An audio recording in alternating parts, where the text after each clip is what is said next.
وَقُلْ جَاءَ الْحَقُّ وَزَهَقَ الْبَاطِلُ إِنَّ الْبَاطِلَ كَانَ زَهُوقًا. உண்மை வந்துவிட்டது, பொய் அழிந்து விட்டது, பொய் அழியக்கூடியதாகவே உள்ளது என்றும் கூறுகிறார்கள். நாடி இருந்தால் அவர் மறக்க வைத்திருந்தால் அதுக்கு இணையாக அதே போல அல்லது வேறொரு வசனம் கண்டிப்பா இறங்கி இருக்கும். அதுதான் குர்ஆனுடைய அளவுகோல். ஆனா இங்க அது நடக்கல. அவர் ஏற்கனவே என்ன வசனத்தை மறந்தாரோ அதுதான் ஞாபகத்துக்கு வந்திருக்கு. அப்படித்தானே? அப்போ இதுல எந்த ஒரு விமர்சனமும் பண்ணது சரியானது இல்ல அப்படிங்கறத தெளிவா இருக்கு.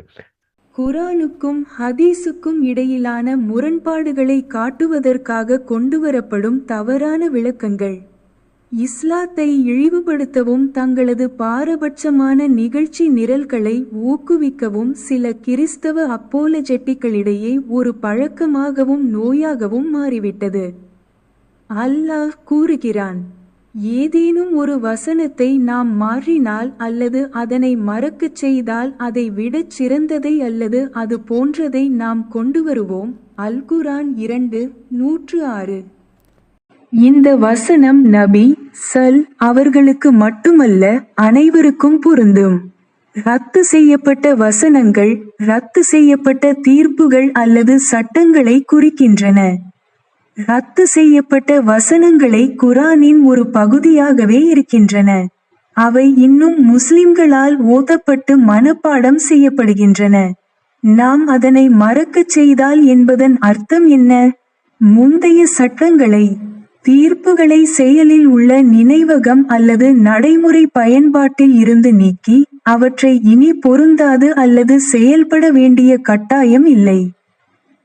ஏனெனில் அவை சிறந்த அல்லது சமமான தீர்ப்புகளால் மாற்றப்பட்டுள்ளன என்பதை இது குறிக்கிறது. குர்ஆன் வசனம் 2:106 மற்றும் முஹம்மது நபி அவர்கள் மறக்கப்பட்ட வசனம் அத்தியாயம் பற்றி பேசும் புகாரி மற்றும் முஸ்லிம் ஹதீஸ்களுக்கு எந்த தொடர்பும் இல்லை.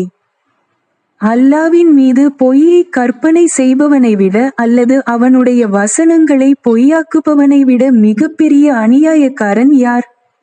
பாவம் செய்பவர்கள் நிச்சயமாக வெற்றியடைய மாட்டார்கள்.